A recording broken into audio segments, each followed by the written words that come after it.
Hello.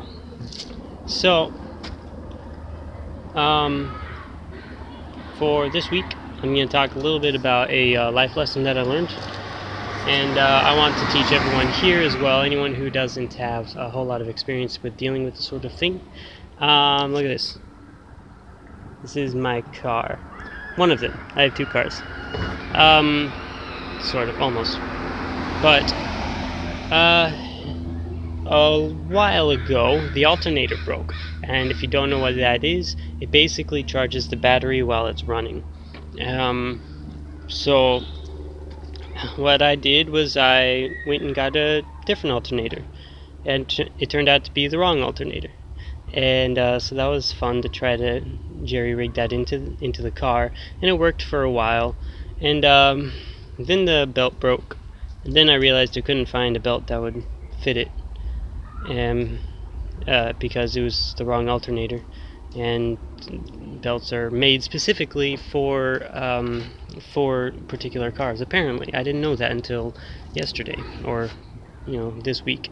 So I tried putting another belt in there. It was a bit loose, so I shoved a stick in it to tighten it, and that worked for like half a day. And then when the stick fell out, I was like, oh, what am I going to use instead? So I put that in there. I put the paper. And see, that's what it looks like. As you can see in here, there's the belt. It lasted about 2 days. And then it broke again, obviously. So, life lesson. If you're dealing with a car, fix it the right way. If you don't know how, you can learn. Very easy. YouTube is great for that.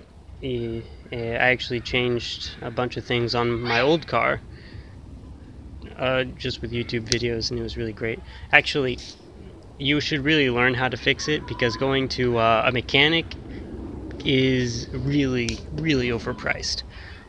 I mean, if you don't know how to, then you have to do that. You have to bring it to a professional. But for instance, the radiator broke on my first car because I didn't know. I mean, it seems obvious, but I didn't know that you had to put coolant in it. So I drove it for like a year without putting any in there, and it caught up to me. So the radiator broke, and it would actually like start to smoke and everything. So that was fun. So I took it in to get it looked at, and first of all, it was like $50 just for them to look at it, and then it was when they quoted me the price, it was like $630 or something like that. And then I didn't have that, so I took my car home. Then I looked at the bill, the quote, and they're like $300 worth of things, and then $300 of labor costs. So, I mean, first of all, they were buying the most expensive things that they could find to put in there, and second of all, they were charging double just for the labor. So I decided I would fix it myself, and I watched a couple YouTube videos, and I was able to do that. I bought a bunch of parts online, and it came up to like 120. Then I learned another life lesson. The thermostat in the car controls when the coolant goes into the radiator. So what I had done was I put the radiator in, but I thought the thermostat, it could wait till tomorrow. And then I started driving, and my engine blew up again. So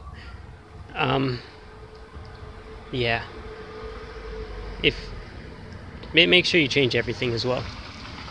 And then what I did after that was I got rid of it, because the entire transmission at that point was actually broken, and at the time I didn't even know what the transmission was. I mean, hey, it was my first car, but they told me that it was going to cost like $2,000 for the part, and then another $2,000 to get it put in. So I was thinking $4,000 I could buy a new car. I don't need that one, so I did. So a few life lessons there. What I'm about to do is put the real alternator in here. So it'll run. I'm actually selling this car. Apparently Hondas are really expensive to sell after a really long time.